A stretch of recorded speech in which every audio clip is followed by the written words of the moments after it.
Et si cette semaine on faisait un petit tour du côté du nouveau détective? En lisant un vieux numéro, je suis tombée sur une histoire de vengeance. Celle d'une mère pour qui la justice des hommes n'a pas été suffisante à ses yeux et qui a décidé, après une énième provocation du bourreau de sa fille, de se faire justice elle-même. Découvrez aujourd'hui la triste histoire de Maria Carmen.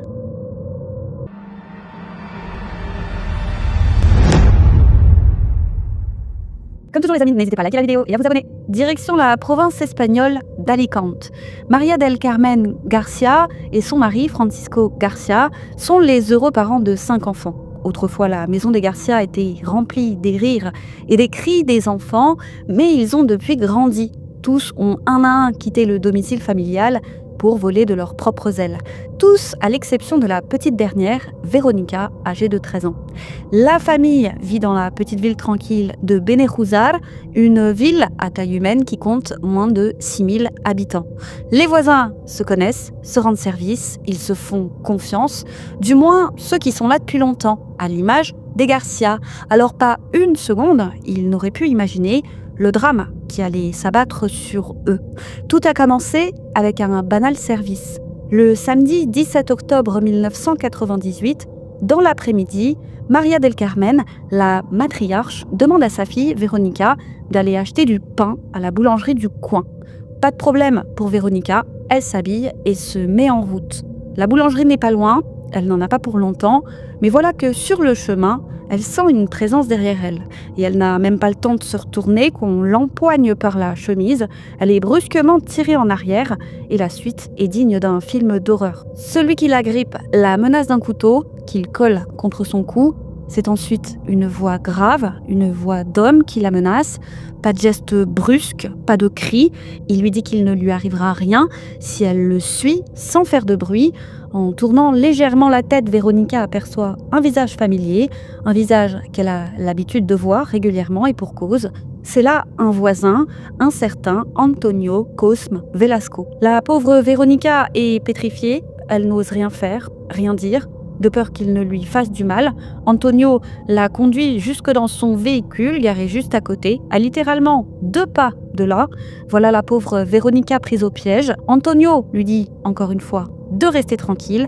Ils vont juste faire un petit tour, lui dit-il, et après avoir parcouru quelques rues en voiture, le voilà qui s'engage dans la petite forêt voisine. Veronica n'est pas dupe, elle comprend. Et elle a vu juste. Antonio va se garer dans un coin à l'abri des regards et il va aussitôt se jeter sur elle. Et elle a intérêt à coopérer, sinon il lui dit qu'il lui fera plus de mal encore. Veronica n'a que ses yeux pour pleurer. Elle aura beau le supplier, Antonio est déterminé. Il attend ça depuis longtemps, et oui, ça fait un moment qu'il a des vues sur sa charmante voisine. Et quand il a fini son affaire, il se remet au volant comme si de rien n'était, mais c'est le regard noir qui la prévient. Si elle dit quoi que ce soit, à qui que ce soit, il sait où la trouver, et cette fois, il finira le travail. Il va alors déposer Veronica près de chez elle. La pauvre est sous le choc, elle fait quelques pas, puis quand elle est assez loin, elle se met à courir pour se réfugier au plus vite chez elle. Elle n'a qu'une seule idée en tête, être en sécurité dans sa maison. Et justement, sa maman était en train de s'impatienter. Mais aussitôt qu'elle croise le regard de sa fille, elle comprend. Veronica est bouleversée, c'est un flot de larmes qui se déverse. Maria est confuse, elle prend sa fille dans ses bras, lui demande ce qui a bien pu se passer, et Veronica lui dit tout. Qui, quand, quoi, où, comment. De toute façon, même si elle avait voulu cacher son chagrin, elle en aurait été incapable. Maria, la maman, est sous le choc. Elle n'en revient pas. Ce genre de choses, ça n'arrive qu'aux autres, mais elle ne perd pas une seconde. Elle sait qu'il ne faut pas attendre pour signaler les faits. Mère et fille se précipitent au commissariat. Après son témoignage, Veronica est conduite à l'hôpital. Un médecin fait les premières constatations. Quant aux enquêteurs, ils vont conserver bien précieusement ses vêtements afin de les faire analyser. Il y a de toute évidence des traces de fluide corporel sur ses dessous. Et ça, c'est une preuve capitale dans ce genre d'affaires où c'est généralement la parole de l'un contre celle de l'autre. Antonio est arrêté sans tarder et placé en garde à vue. Il comprend que sa victime a tout balancé, mais il va nier. Non, il n'a rien fait. Il était chez lui, cette petite peste a tout inventé, il ne l'a pas touché. Tu m'en diras tant, se disent les enquêteurs. On lui prélève de la salive pour des comparaisons ADN et en attendant les résultats, c'est en prison qu'il dormira. Et les résultats seront sans appel, c'est bien son ADN qui est présent sur les vêtements de sa voisine. Antonio va sortir aux gens le classique. Oui, il s'est bien passé quelque chose, mais c'est elle qui l'a voulu. Bientôt, la nouvelle fait le tour de la ville. Véronica doit maintenant, en plus de ce qu'elle a vécu, faire face aux regards des autres. Il y a des regards compatissants, bien sûr, mais même s'ils sont bienveillants, elle s'en serait bien passée. Elle a juste envie qu'on l'oublie, qu'on la laisse tranquille. Mais il y aura aussi les autres regards, les regards inquisiteurs. N'aurait-elle pas quelque chose à se reprocher? Mais ça, ce n'est rien à côté du cauchemar que vont lui faire vivre l'entourage d'Antonio. C'est un enfant du pays, Antonio, et il a beaucoup d'amis et de familles dans le quartier. Et ils vont tous, sans exception, se ranger derrière lui. Et dès lors, ils vont commencer à menacer la famille Garcia. Si Véronica ne retire pas sa plainte, ils vont lui faire payer. Et qui se ressemble s'assemble, les proches d'Antonio vont effectivement faire tout leur possible pour faire taire les Garcia. Menaces, insultes dans la rue, confrontations, appels anonymes incessants, et à ce stade, Véronica n'est plus que l'ombre d'elle-même. Elle a littéralement sombré. Et une fois de plus, ses parents vont avoir le bon réflexe, à savoir la faire suivre. Mais il y en a une autre qui vacille, c'est la maman Maria. Elle a vécu un véritable cataclysme.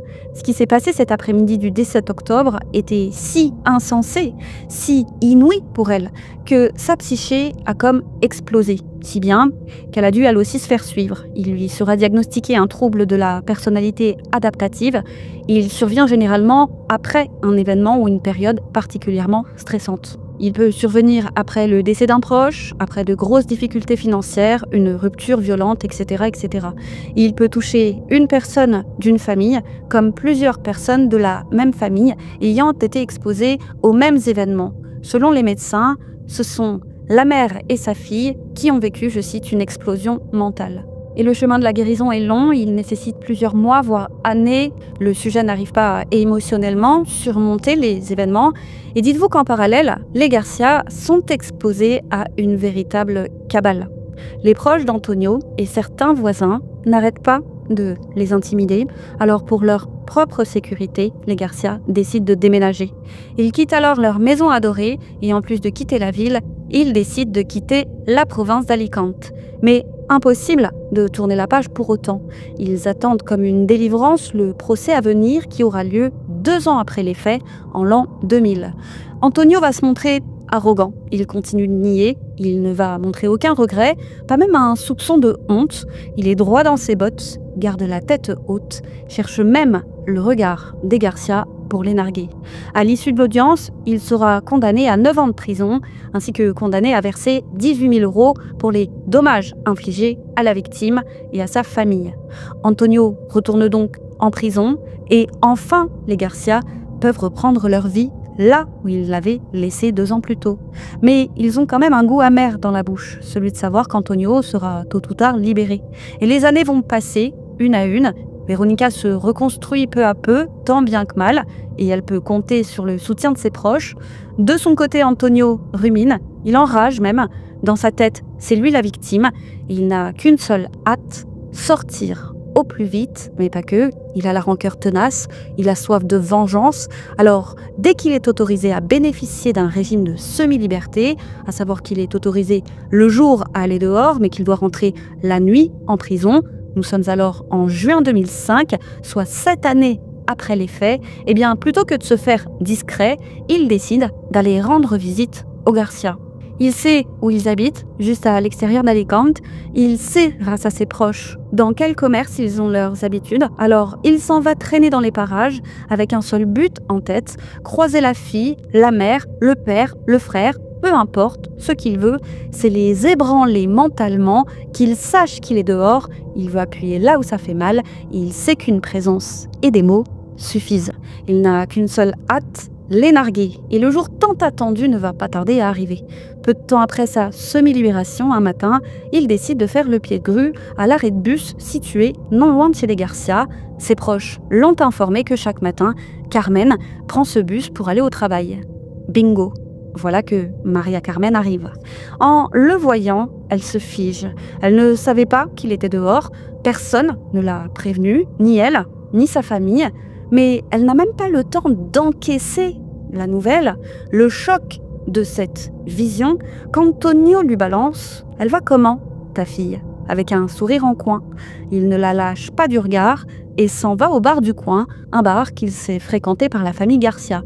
Après tout, s'il peut en narguer un autre en passant, pourquoi se priver? Maria Carmen a peur, cet homme lui fait peur, ça c'est une réalité. Elle connaît toute sa dangerosité, mais elle a aussi une rage intense qui la consume de l'intérieur, le tout agrémenté d'une montée d'adrénaline. De son côté, Antonio jubile. Ça lui a fait tellement de bien de voir la petite vieille pétrifiée. Et que peut-elle faire maintenant? Rien. Maintenant, il est là et il va le faire savoir. Sauf qu'une dizaine de minutes plus tard, alors qu'il est tranquillement assis à table en train de prendre son petit déjeuner, il reçoit comme un seau d'eau sur la tête. Il est littéralement trempé et en même temps qu'il se retourne, il croise le regard de Maria. Maria qui revient tout juste de la station essence d'à côté. Elle regarde alors le tenancier du bar qui est juste à côté d'Antonio. Elle lui dit de s'éloigner, une allumette à la main. Le tenancier comprend aussitôt et alors qu'il fait un bond en arrière, Maria jette l'allumette sur Antonio et en la jetant, elle lui dit « Ça, c'est pour que tu ne m'oublies jamais ». Antonio s'enflamme aussitôt et le feu va se propager à une vitesse incroyable. Il ne peut que hurler et le temps que les autres clients du bar ne réagissent, c'est presque l'entièreté de son corps qui s'est transformé en une torche humaine. Il s'est mis à courir dans un réflexe de survie. Or, c'est la dernière chose à faire. L'air va davantage augmenter l'intensité des flammes. Maria est la première surprise de la hauteur des flammes et elle s'en va en courant.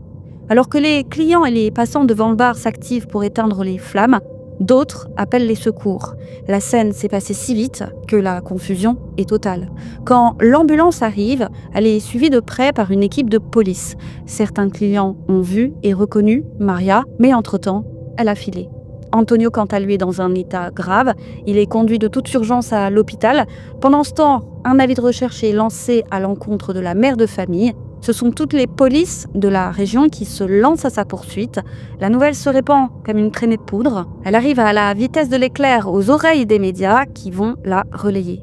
La fugitive fait alors la une des médias, tout le monde la recherche. Et les premiers inquiets sont ses proches. Et les heures passent et elle ne réapparaît pas. Et ce n'est que le soir même qu'elle sera localisée et arrêtée par la Guardia Civile. Elle est là, assise, les yeux dans le vague, non loin du port d'Alicante. Au moment de son arrestation, elle est si désorientée qu'il sera impossible pour les enquêteurs de l'interroger. Elle expliquera plus tard que dans un réflexe, elle s'est enfuie. Elle a marché un long moment avant de finalement s'asseoir. Elle a dit qu'elle n'a repris ses esprits que lorsqu'elle est arrivée là où elle a été trouvée. Elle savait que ce n'était qu'une question de temps avant qu'elle ne soit arrêtée. Elle voulait donc reprendre ses esprits, sentir une dernière fois l'air du vent et voir le soleil se coucher avant d'aller en prison.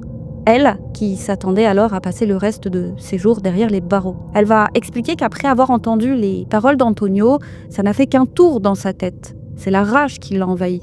Et plutôt que de prendre son bus, elle est retournée chez elle, a pris une boîte d'allumettes et une bouteille vide avant de se rendre à la station-service pour la remplir. Ce qu'elle voulait, c'était, je cite, « effrayer Antonio ». Elle dira « Je ne sais toujours pas ce qui m'est arrivé. Ça n'aurait jamais dû arriver. J'aurais préféré ne jamais avoir fait ce que j'ai fait.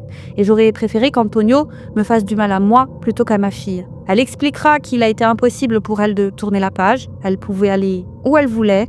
Elle était toujours pointée du doigt comme la mère de la fille qui a été V. Elle n'a jamais réussi, malgré ses efforts, à oublier et encore moins à pardonner. Et pendant ce temps, Antonio est entre la vie et la mort à l'hôpital.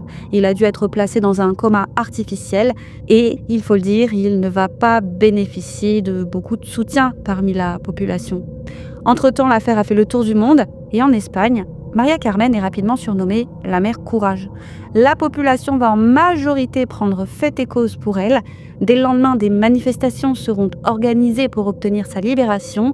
Beaucoup jugent son acte héroïque. Selon ses partisans, elle s'est juste fait justice elle-même. C'est une histoire de vengeance, certes, mais aussi de justice. Et selon toujours ses partisans, il y aurait dû y avoir une ordonnance de non-communication de délivré, comme il est d'usage de le faire en cas de régime de semi-liberté, qui aurait interdit à Antonio d'approcher sa victime et sa famille. De ce fait, ses plans d'intimidation l'auraient aussitôt envoyé en prison et rien de tout cela ne serait arrivé.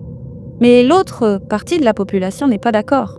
Pour cette partie de la population, Maria ne vaut pas mieux qu'Antonio.